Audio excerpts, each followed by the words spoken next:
Good morning, everyone, and welcome to Fitting and Homemaking. My name is Sarah, and today I just wanted to take some time as we have fully entered the fall season and the days are getting shorter and shorter to remind you to take a cue from nature and slow down just a little bit. I also think it's important to incorporate nature into our everyday lives, and here I'm trying to show you a little bit of how I incorporate nature into my homemaking, especially during my favorite season of the year here. So after daycare drop-off, I end up going around the house on the days that I work from home and opening up all the windows. You can see I've already turned down the bed to air out the bed, but just getting that fresh, crisp air in the morning in the house just lifts my mood, and I think it's just the best thing to do. It's so nice to have fresh air in the house instead of just recirculated air going through the air filter. And I think it also lets a lot of the light into the home. So I'm very thankful for this storm door because the front of our house faces east, so that's where we get the best morning sun. So opening up that front door really does brighten up our space, and you can see Max loves being able to see out into the cul-de-sac and see what the neighbors are doing. I used to do this with my kids, but since the days are getting shorter now, it's actually still dark when I'm driving them to daycare. They are hounding me as I pack up out of the driveway to roll their car windows down, though. So we do ride to daycare with the windows down, and we actually verbally greet the day, which my kids are 4 years old and 2 years old, so that's still something that they are willing to do with Mom. I'm sure that will become uncool at some point.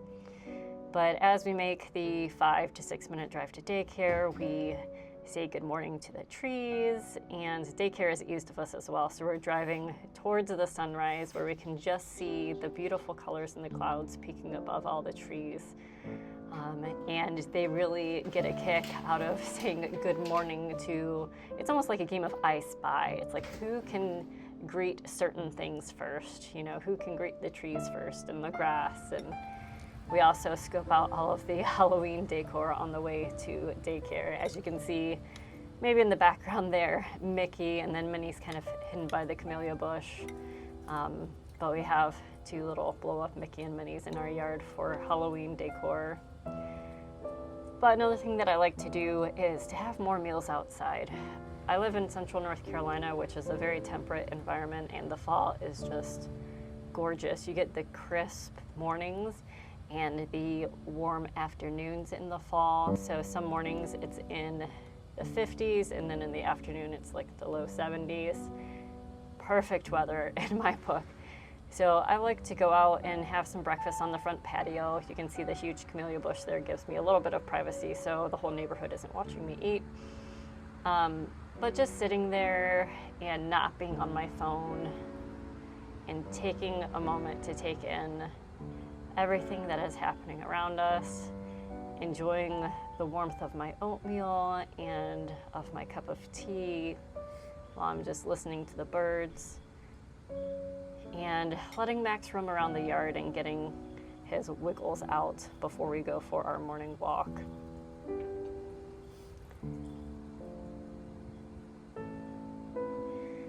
I also like to try to do some picnics in the evenings for supper with the kids. We'll either put all the food in a wagon and wheel that into the front yard and then have lawn chairs out there and eat, or we'll put a blanket down on the driveway and put Max in the backyard so he doesn't eat all of our food.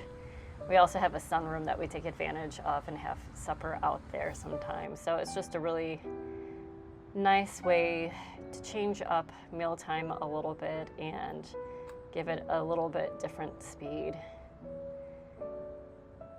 And before we go on our walk, I like walking around the yard, and we do this in the evening with the kids too, so that we can see how much the plants have grown or what new blooms there are. This is the lantana that I bought my husband, and some of these blooms are gorgeous. They're not picking up terribly well on camera. Those here, you can see it's got the light pink to the yellow to the orange. It's just so beautiful.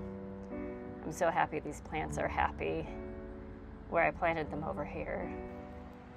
And this camellia bush is going to be so beautiful.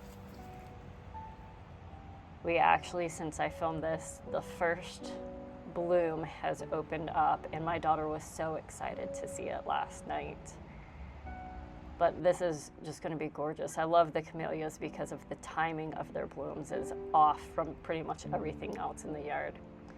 Our blueberry bushes, our sad little blueberry bushes, are starting to change. Their leaves get bright red, as you can see. And we have had the longest growing season for our strawberries and tomatoes and even our jalapeno plant. But we have been able to harvest strawberries each night and just have one each. And we're looking forward to these, seeing another season next year. I think the blueberries will do better next year than I fell a little bit. I think the blueberries will do better next year than they did this year because it was kind of a recovery year for them. But look at how many tomatoes are still on this cherry tomato plant. Now, is it the most beautiful looking cherry tomato plant on earth? No, absolutely not. But it is still producing all of these tomatoes. It is mid-October at this point. So there's another one.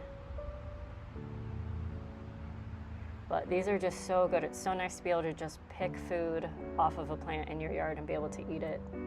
Even this jalapeno plant is working on new jalapenos. We've had 2 rounds of harvests out of this plant, and it looks like we're going to get a smaller 3rd round because there's just little buds all over this. So we've been very fortunate in the garden this year, especially with me not paying terribly a lot of attention to it. And I will never stop getting joy out of this pumpkin display. We do a lot of activities with the kids, so there was a rock painting activity and just seeing how the moms are doing, and then there's some sedum a little bit farther on.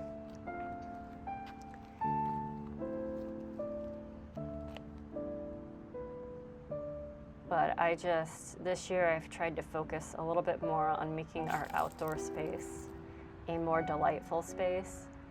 And that's a little bit difficult for me because during the summer months when the bugs are very active, I'm a mosquito magnet, and it's just not very pleasant for me to be outside because I get eaten up by mosquitoes.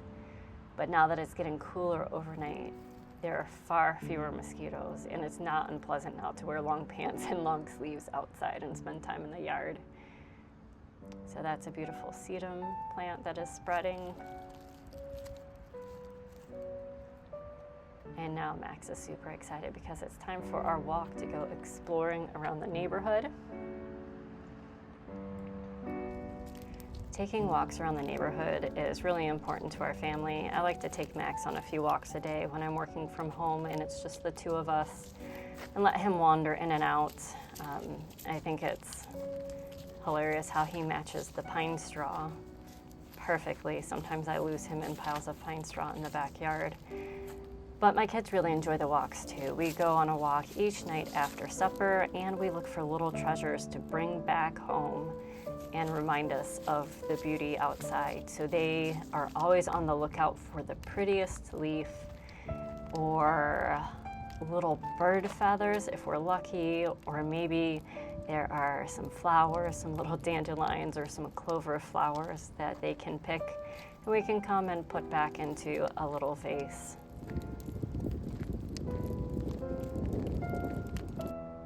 Here are some of those treasures that we found recently, just beautifully vibrant leaves, and we add them to these tiny vases. That's a bird's feather my daughter found last night.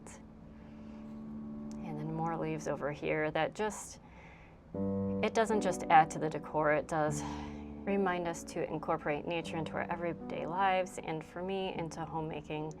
Thanks so much for watching. I'll see you the next time. Bye.